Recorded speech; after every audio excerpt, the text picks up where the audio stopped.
Hello everyone, welcome to government jobs UP. This is Ritu Pandey. हमारे channel पर government job से related जो भी अपडेट आती है उसे दी जाती है।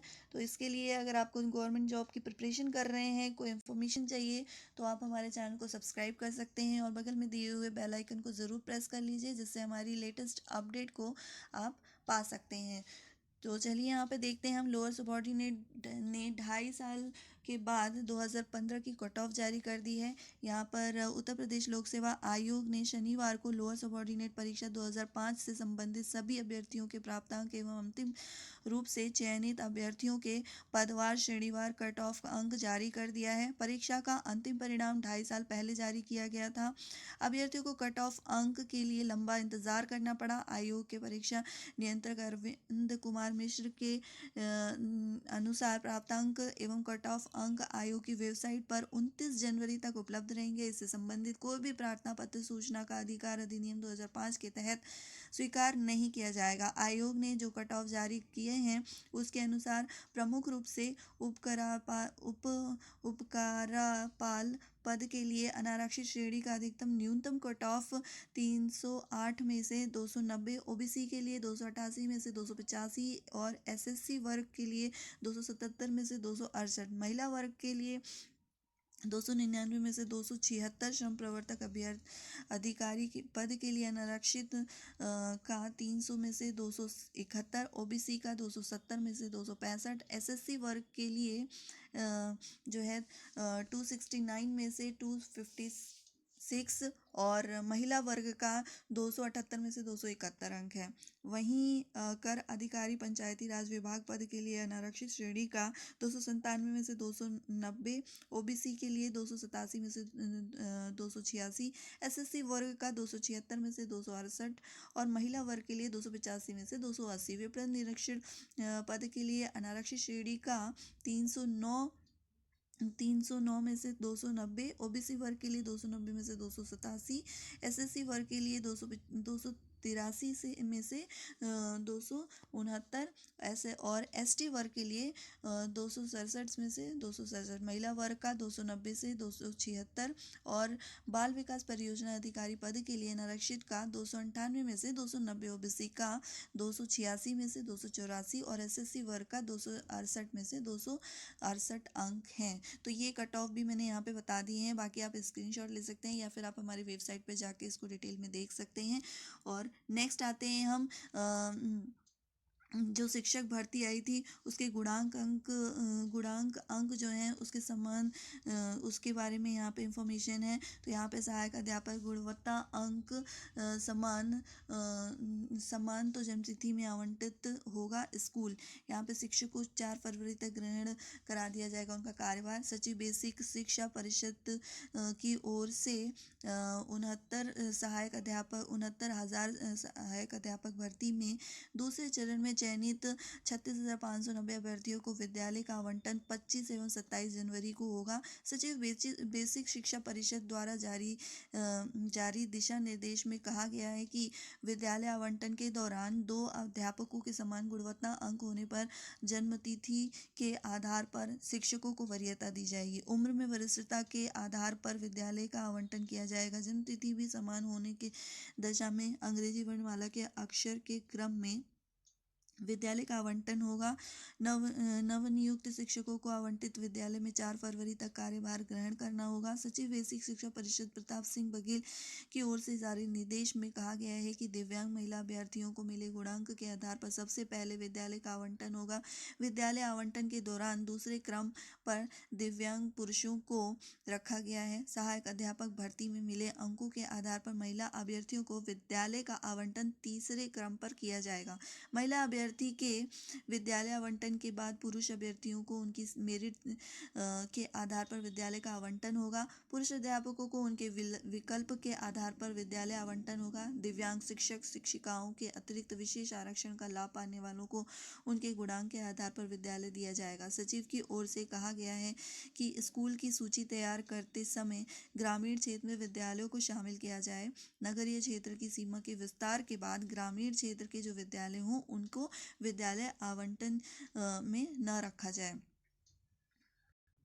तो अभी हमने 69,000 सहायक अध्यापक भर्ती के बारे में जो अपडेट देखी थी वो है। और यहाँ पे दिव्यांगों के आरक्षण को के नए नियमों के लिए जो ये हड़ताल हो रही है उसके बारे में हम देखेंगे। यहाँ पे 69,000 सहायक अध्यापक भर्ती में आरक्षण की विसंगति को लेकर दिव्यांग अभ्यर्थियों की भूख हड़ताल 17वें दिन भी कड़ाके की ठंड के बीच जारी रही। दिव्यांग अभ्यर्थी 14 दिसंबर 2020 से लगातार धरने पर है। दिव्यांग अभ्यर्थी शिक्षक भर्ती में दिव्यांगों के लिए तय 2760 सीट के सापेक्ष मात्र 1777 सीट भरे जाने को लेकर धरना दे रहे हैं। अभ्यर्थियों का कहना है कि सरकार की ओर से कोर्ट में दिए शपथ पत्र को आधार मानते हुए 4% आरक्षण देने का नियम है, जबकि सरकार ने मात्र 2.5% से भी कम आरक्षण दिया।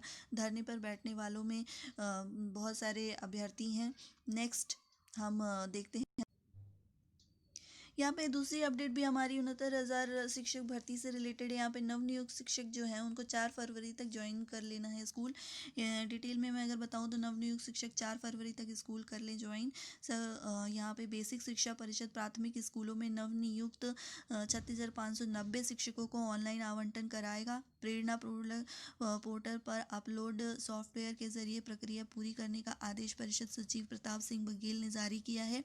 BSA को शिक्षक विद्यालयों का चिन्हांकन करने का निर्देश है। इसमें सबसे पहले दिव्यांग महिला व पुरुष को स्कूल आवंटित होगा। उसके बाद अन्य शिक्षकों को स्कूल का ऑनलाइन विकल्प देने का मौका मिलेगा। 4 तक संबंधित स्कूलों में ज्वाइन करना होगा। परिषद सचिव ने सभी BSA को आदेश दिया है कि वे नए शिक्षकों को उन स्कूलों में न भेजें जहां RTE नियमावली 2011 के तहत अध्यापक तैनात हों। इसमें सबसे पहले शिक्षकों को चिन्हित करना है। दिव्यांग महिला व पुरुष की सूची के बाद भर्ती में प्राप्त गुणांक के आधार पर महिला शिक्षिकाओं व अंत में पुरुषों की सूची तैयार होगी। ऐसे ही विद्यालयों का चिन्हांकन होगा। 30 सितंबर 2020 की छात्र संख्या के आधार पर स्कूल दिया जाएगा। रिक्त पदों की गणना में शिक्षा मित्र व अनुदेशकों को जोड़ा नहीं जाएगा। सबसे पहले शिक्षक विहीन स्कूलों और फिर एकल शिक्षक वाले स्कूलों में विकल्प के आधार पर तैनाती दी जाएगी। इसमें यह ध्यान रखा जाए कि शिक्षकों को ग्रामीण क्षेत्रों में ही तैनाती मिले। DM ने यदि शहरी क्षेत्र का विस्तार किया है तो उन स्कूलों में नए शिक्षकों को नियुक्ति न दी जाए। शिक्षकों को नियुक्ति पत्र व पहचान पत्र लाना होगा। प्रोजेक्टर के जरिए विद्यालयों की सूची स्क्रीन पर प्रदर्शित की जाए। यहाँ पे अगली जो हमारी अपडेट है वो असिस्टेंट प्रोफेसर भर्ती से रिलेटेड है। इसमें मैं बताऊँ कि आपको उत्तर शिक्षा सेवा आयोग द्वारा जारी विज्ञापन संख्या 47 के तहत आयोजित सहायक प्रोफेसर भर्ती 2016 में चयन सूची बनाने के में आरक्षण प्रावधानों की अनदेखी करने पर हाई कोर्ट ने चयन सूची तथा अभ्यर्थियों को प्राप्त अंकों का ब्यौरा तलब कर दिया है। और कोर्ट ने आयोग से जवाब मांगा है कि इस मामले में याचिका दाखिल कर क्या कहा गया है कि आयोग ने जिन सामान्य वर्ग की महिला अभ्यर्थियों के अंक पुरुष अभ्यर्थियों से अधिक थे उनको भी सामान्य वर्ग की महिला सूची में रख दिया है। इससे कम अंक पाने वाली महिला अभ्यर्थियों का चयन नहीं हो सकेगा। मोनिका गुप्ता व अन्य की याचिका पर नियुक्ति न्यायमूर्ति SD सिंह सुनवाई कर रहे हैं। याचिकाकर्ता का पक्ष रख रहे अधिवक्ता सीमान सिंह का कहना है कि आयोग द्वारा 23 अक्टूबर 20 को जारी चयन सूची में सामान्य वर्ग के 28 महिला अभ्यर्थियों का चयन हुआ। इसमें से 23 अभ्यर्थी ऐसी हैं जिनके कट ऑफ मेरिट अंतिम चयन पुरुष अभ्यर्थी से अधिक है। नियमानुसार इन महिलाओं को सामान्य मेरिट लिस्ट में स्थान मिलना चाहिए, मगर आयोग ने सभी चयनित महिला अभ्यर्थियों को महिलाओं के लिए आरक्षित सूची में रख दिया। इससे याचिकाकर्ता को वेटिंग लिस्ट में जाना पड़ा। यदि अधिक अंक पाने वाली महिलाओं को सामान्य मेरिट में रखा जाए तो याचिकाकर्ता का चयन महिलाओं की मेरिट लिस्ट में हो सकता है। कोर्ट ने उच्चतर शिक्षा सेवा आयोग को मूल मेरिट लिस्ट और महिलाओं की सूची तथा अभ्यर्थियों को मिले अंक की सूची 4 फरवरी को प्रस्तुत करने का निर्देश दिया है। इस सेक्शन में हम जो भी वैकेंसीज आई हैं उसको देखेंगे।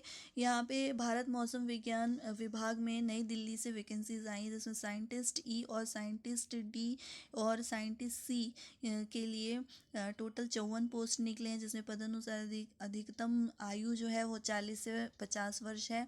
और इसमें वर्गानुसार अलग अलग आयु है। आप उस पे इसकी वेबसाइट पे जाकर चेक कर सकते हैं। इसमें 7वां वेतन आयोग भी के अनुसार निर्धारित किया जाएगा। इसकी वेबसाइट है, मैं आपको बता देती हूँ कि www.imd.gov.in। आप इसी वेबसाइट पर जाकर इसको डिटेल में इसकी नोटिफिकेशन देख सकते हो, यहीं पे अप्लाई भी कर सकते हैं।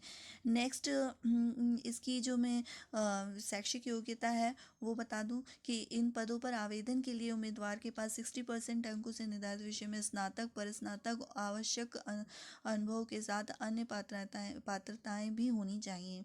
आवेदन की अंतिम तिथि है आधिकारिक तौर पर विज्ञप्ति के प्रकाशन की तिथि से 42 दिन तक, और ऑफलाइन इसको अप्लाई करना है आपको। टेक्निकल ऑफिसर के पदों पर भर्ती निकली हुई है, जिसमें electronics corporation of India limited है और इसकी पोस्ट टेक्निकल ऑफिसर की है। ये संविदा पर है। इसमें टोटल 19 पोस्ट है और इसकी एज लिमिटेशन की बात कर लें तो एज लिमिटेशन अधिकतम 30 वर्ष है, जो कि 31 दिसंबर 2020 तक मान्य होगी। आरक्षित वर्ग के उम्मीदवारों को निम्नलिखित छूट भी दी जाएगी। और इसकी वेतन की बात कर लें तो 23,000 रुपये प्रति माह है। इसकी वेबसाइट www.ecil.co.in है। यहाँ पे शैक्षिक योग्यता की बात करें तो उम्मीदवार के पास मान्यता प्राप्त संस्थान विश्वविद्यालय से प्रथम श्रेणी में निर्धारित विषय के साथ इंजीनियरिंग एवं वांछनीय योग्यता के साथ अन्य पात्रताएं होनी चाहिए। आवेदन की अंतिम तिथि 31 जनवरी 2011 है और ये ऑनलाइन अप्लाई होगी। नेक्स्ट वैकेंसी स्टेनोग्राफर सहित कई पद खाली हैं, उसको देखेंगे हम।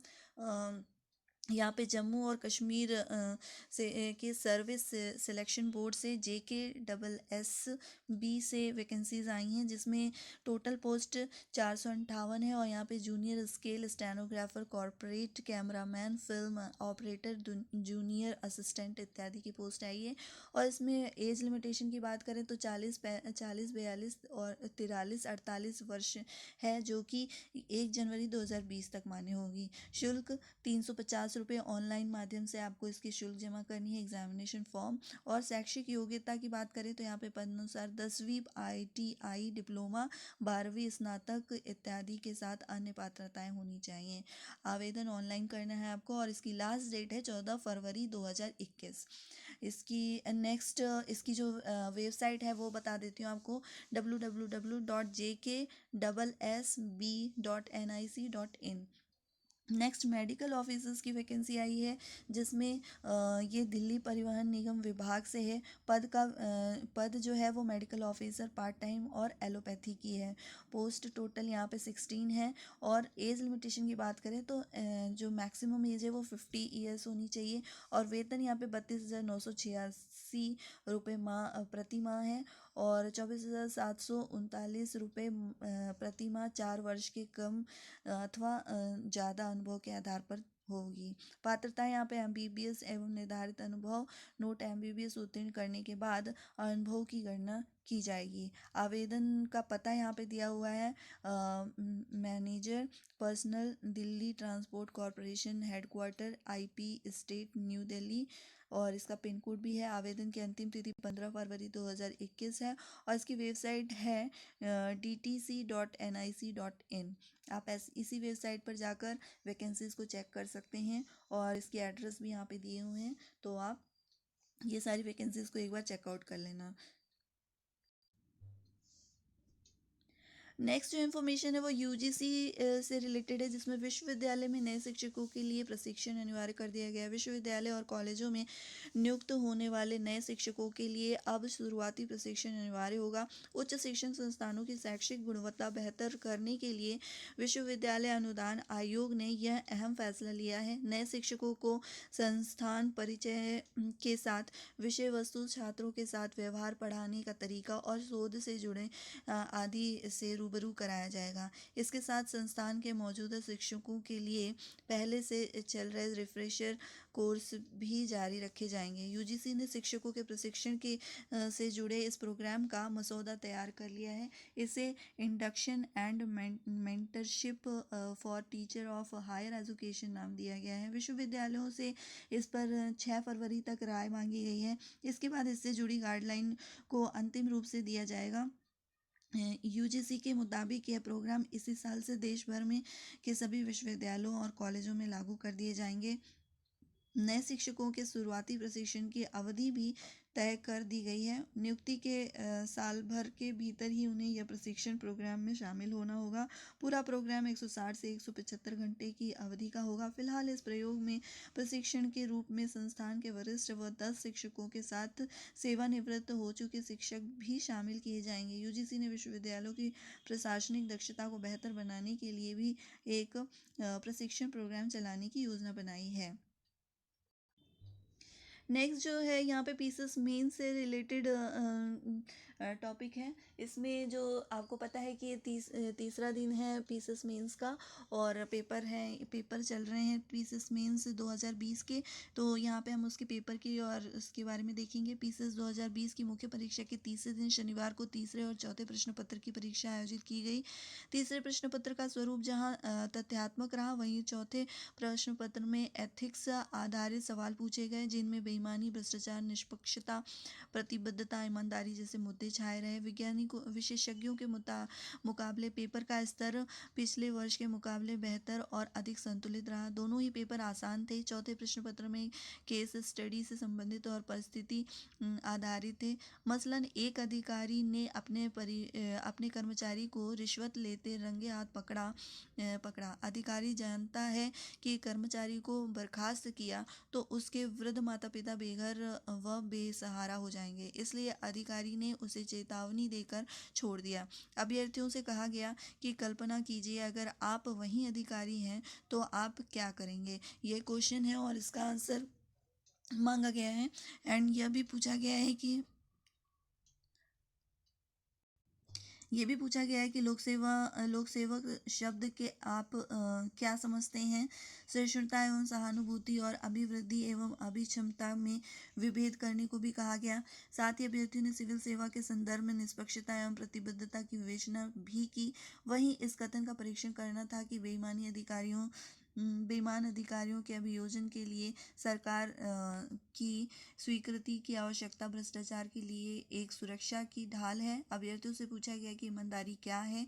एक सवाल यह भी था, गीता का जनसख्त योग क्या है, जनासक्त योग क्या है, सिविल सेवकों के लिए क्या संदेह देता है। इसके अलावा एक सवाल था, ऐसा कहा जाता है कि सरकारी अफसर घूस इसलिए लेते हैं क्योंकि लोग उनको घूस देते हैं। यदि लोग घूस देना बंद कर दें तो घूस की समस्या समाप्त हो जाएगी। इस कथन का अभ्यर्थियों को आलोचनात्मक परीक्षण करना था। वहीं पहली पाली में आयोजित सामान्य अध्ययन के तीसरे प्रश्न पत्र में ज़्यादातर सवालों का स्वरूप तथ्यात्मक था। सवाल थे, नीति आयोग के क्या लक्ष्य हैं, इसकी 3 वर्षीय कार्य योजना को समझाइए। तो ये सारे क्वेश्चंस पीसेस 2020 के मेंस के थे। जो भी अभ्यर्थी इसकी प्रिपरेशन कर रहे हैं उनको ये देखकर इसके प्रश्नों को देखकर समझने में आसानी होगी। बाकी की अपडेट के लिए हमारे चैनल को सब्सक्राइब करिए। अगर वीडियो आपको अच्छा लगा हो तो इसे लाइक करिए, शेयर करिए और मेरे वीडियो को अंत तक देखने के लिए बहुत बहुत धन्यवाद।